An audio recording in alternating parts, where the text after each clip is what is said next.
Y él explicó Shakira tiene offshore, Julio Iglesias tiene offshore. Y él explicó que justamente se utilizaba para las transacciones internacionales. Facilitaba ese tipo de cosas.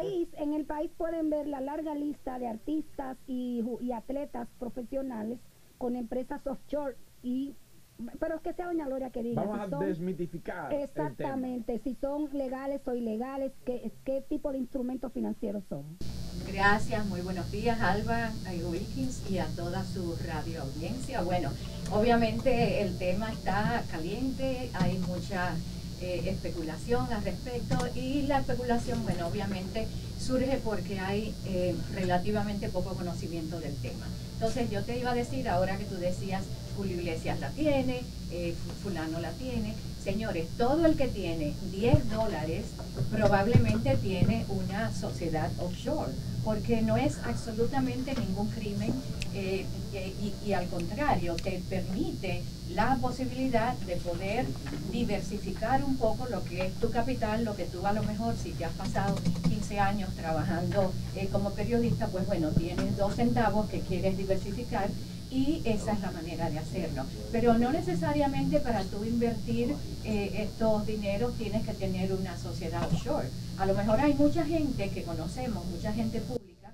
que tiene una sociedad incorporada en República Dominicana y a través de esa sociedad sale afuera e invierte. Entonces, no es absolutamente ningún crimen, ningún tema recriminatorio tener una sociedad. Lo que sí es cuestionable, obviamente, es el fondeo, o sea, el dinero con el que uno aporta a esa sociedad para invertir, porque ahí es donde vienen, obviamente, los temas de potencial lavado de dinero, temas de políticos que se han lucrado con el erario público, y esos temas hoy en día, yo diría que están bastante más controlados que hace unos años.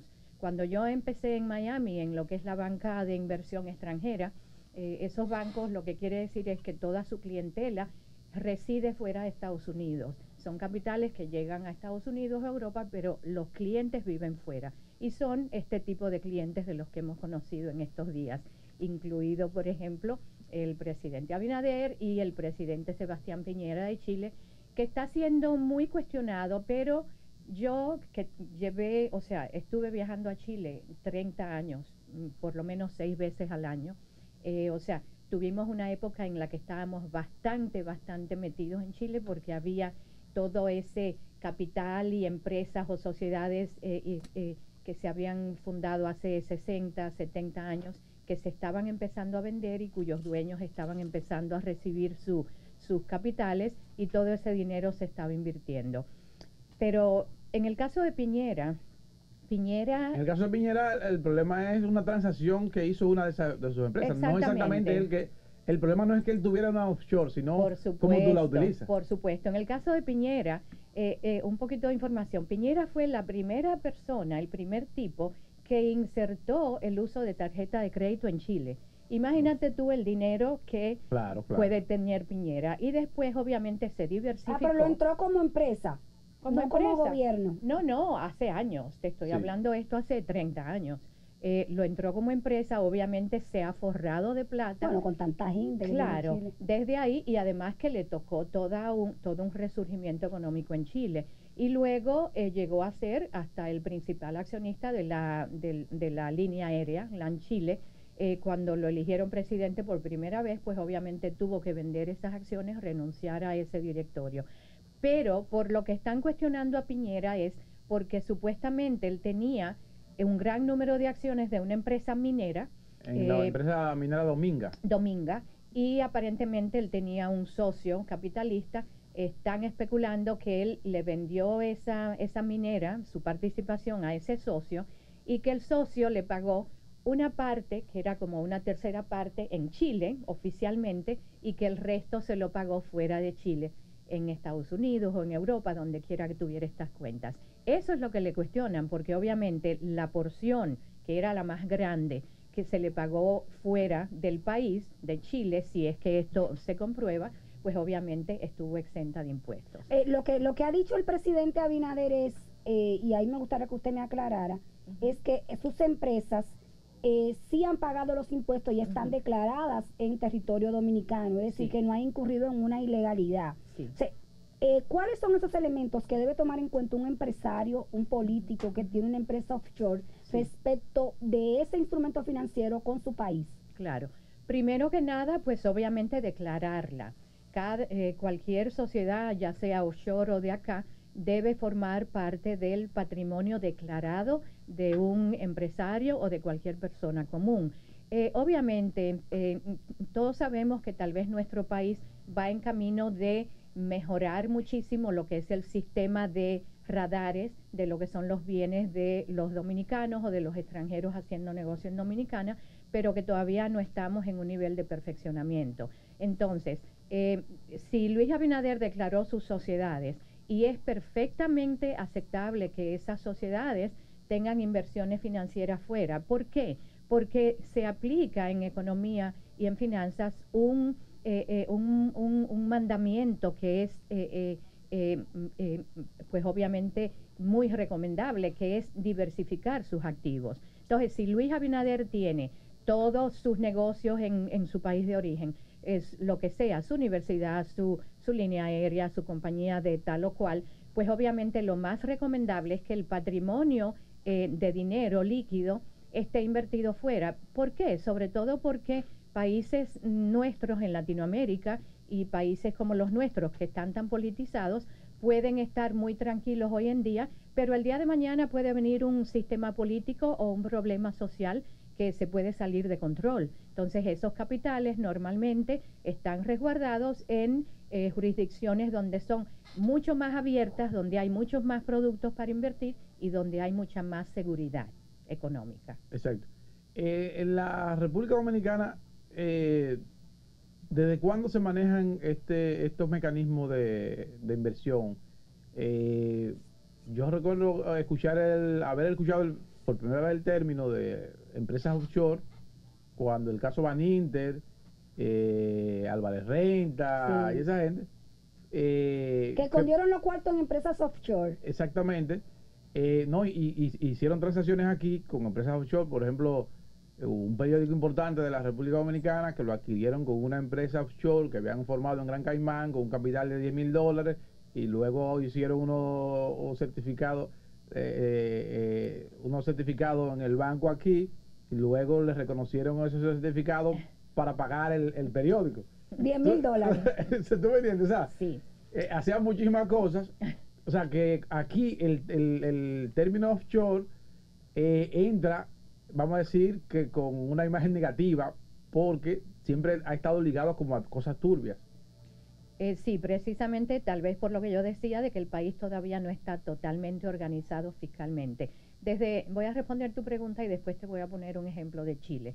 Desde 60, 70 años atrás, desde que en Estados Unidos, en Europa y en el mundo existen multimillonarios, mega ricos, pues obviamente se fueron creando estos sistemas. Recordemos, señores, que hace 40 años en el mundo y en Latinoamérica habían muchos regímenes antidemocráticos, habían sistemas opresivos y esta gente obviamente no podía permitirse el lujo de dejar sus dineros en su país porque obviamente podía amanecer el día de mañana y un dictador decirle, bueno, tú ya no tienes más plata, igual que se adjudicaron propiedades, negocios, por ejemplo, en el caso de Chile. Venezuela, pero en el caso de Chile cuando hubo el régimen. Entonces realmente es un ejercicio de protección de ese dinero. A los estadounidenses se le complica un poquito más, ¿verdad? Porque el estadounidense tiene que pagar impuestos, tiene que declarar impuestos no importa dónde esté. Bueno, hoy en día se le complica un poco a cualquiera, claro. Y eso es lo que la gente no sabe, porque hoy en día, precisamente para evitar este tipo de especulación, de lavado de dinero, de financiación de actividades ilícitas, todos los sistemas financieros mundiales se están acoplando para hacer una total transparencia, porque además, Wilkin, llegó un momento dado, por ejemplo en Chile, la mayoría de los capitales salieron cuando este régimen dictatorial, y en un momento dado, ya cuando hace 20, 15 años que Chile comenzó a progresar tanto, el gobierno se empezó a dar cuenta de que habían muchísimos capitales fuera de Chile por los cuales ellos se estaban perdiendo de recolectar impuestos. Entonces, ¿qué hizo el gobierno de Chile? Que es lo que comentamos ayer en otro programa y lo que a lo mejor eventualmente el gobierno dominicano tiene que hacer. Y esto lo ha hecho España, Chile, Colombia, Perú incluso, y es una amnistía. ¿Qué es una amnistía de esos capitales? Los clientes chilenos pudieron decir, ok, yo te declaro a rentas internas, esto es lo que yo tengo fuera. Entonces ya eso forma parte de todo su patrimonio doméstico, aunque quede invertido en bonos, en acciones a nivel internacional. Pero entonces ya, rentas internas en Chile tiene la información de cuánto patrimonio tiene Gloria, por ejemplo. Y cada año, a principio de año, en abril, que es la época en que ellos hacen impuestos, cada persona de esas le tiene que decir, ok, mi cuenta fuera antes valía 10 millones y ahora vale 10.500.000 dólares. Entonces, si tú tienes una ganancia de capital, el gobierno de Chile se cobra su porción de impuestos. Por eso digo, realmente el problema no está en cuanto a República Dominicana, tanto en la persona que tiene su plata afuera, sino en que todavía tal vez en Dominicana no tenemos un sistema que y recoja e identifique y supervise todos esos capitales que están fuera. Y no es un riesgo tener su dinero fuera. Por ejemplo, aquí hay un ministro del pasado gobierno que está siendo investigado por la Procuraduría, que cuando vemos su declaración de bienes, la mayoría de sus bienes y sus bienes más cuantiosos están en Puerto Rico. Ok, pero entonces, ¿eso no es un riesgo tener sin tú tener la nacionalidad de ese país? Bueno, o en algunos países de eso, Panamá o algunos de esos paraísos fiscales, te dan la nacionalidad cuando tú tienes una... No en Estados Unidos. En Estados Unidos es si, más fácil. En Estados Más Unidos, si tú inviertes 5 millones, no en inversiones bancarias financieras, Sí. sino en propiedades, por ejemplo, o abres un negocio, Te dan una residencia temporal, no una nacionalidad. Pero riesgo no hay. Lo que pasa es que ahí tú tocaste un tema que es el tema delicado de todo esto.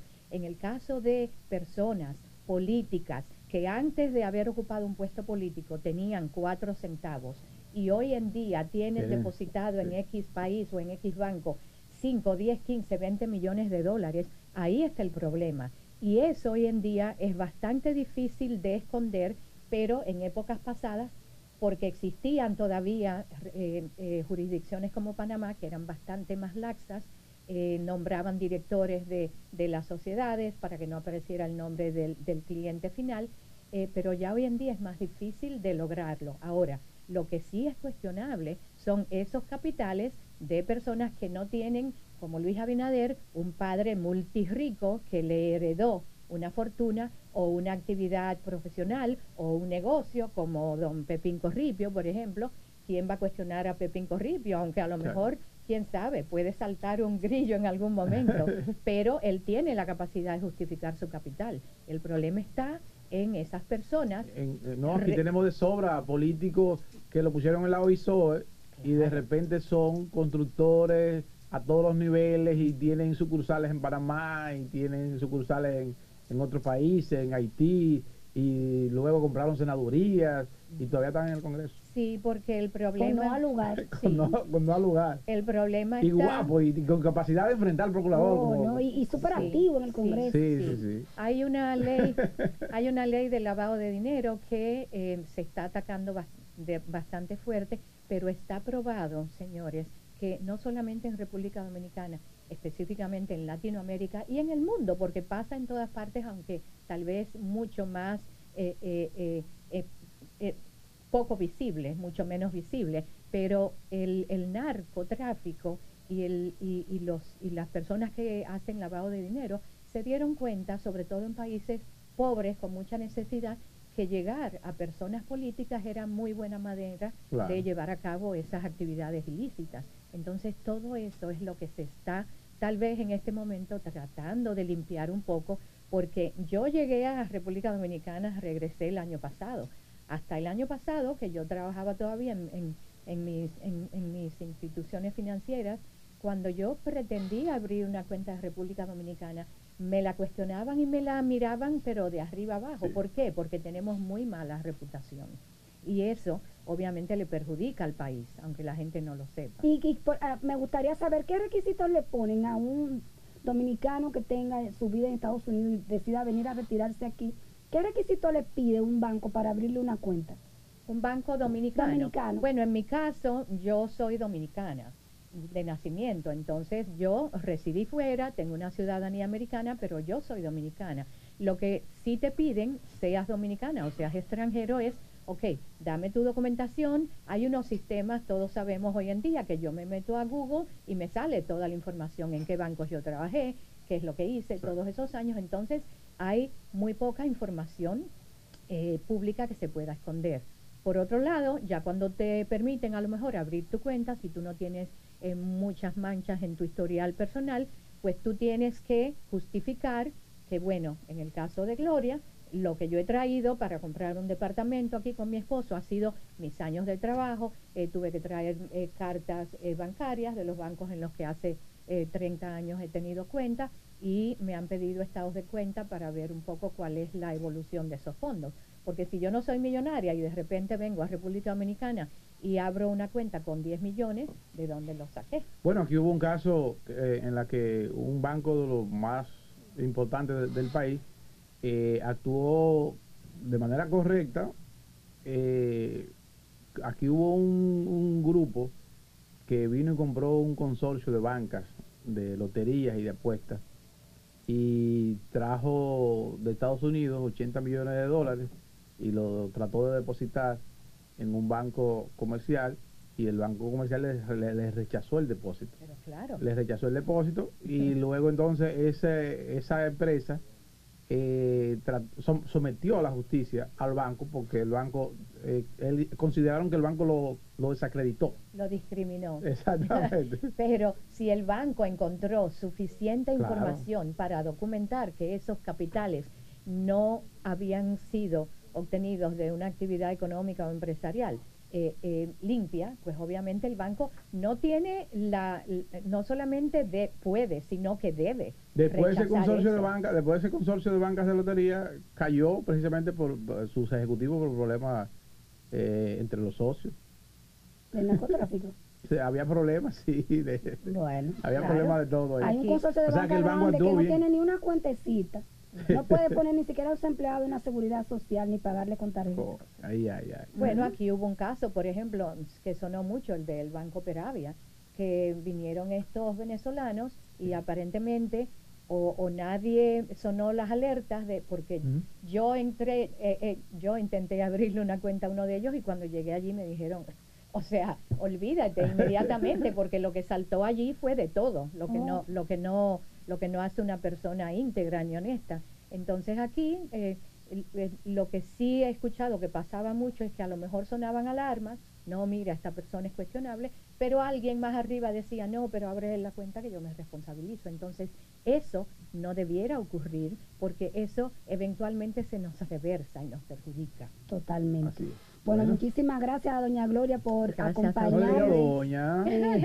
aclararnos un poco Muchacha. sobre todo esto, y porque estamos muy permeados con el tema de la corrupción, estamos Sí. muy permeados con el tema de la falta de integridad que tienen los políticos, muchos empresarios también. Entonces, Sí. para que sepan que una offshore no es un instrumento financiero ilegal. En absoluto, para nada. Lo que sí es cuestionable es el dinero con el que esa compañía está fondeada, o las inversiones que tiene, de dónde sacó la plata para hacer esas Y en inversiones. el caso de Piñera, que quizás pueda ser el caso más sonado del tema de los papeles de Pandora, Sí. más que el problema de la offshore, tiene que ver con un problema de la transacción que él hizo con la mina. Exacto. Y más que la transacción con la mina, es que hay un acápite de ese contrato que implica que la tercera cuota de ese pago que a él tenían que hacerle por la venta de esa mina implicaba que él, como presidente, no podía declarar como área protegida la zona donde está la mina.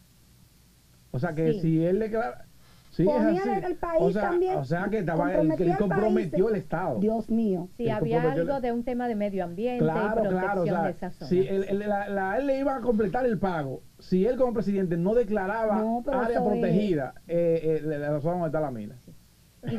Y si eso es comprobable, Piñera, o sea, va a tener problemas. Porque allá el presidente no tiene ni siquiera inmunidad. No es como aquí que el presidente que hay que llevarlo a la Suprema o hay que... No, allá usted al presidente lo pueden juzgar igualito que a un ciudadano común. Bueno, ahí están las aclaraciones. Vamos a la pausa. Cuando regresemos hablamos de reforma policial, hablamos de muchísimos temas interesantes con la doctora Rosalía Sosa. Ya volvemos.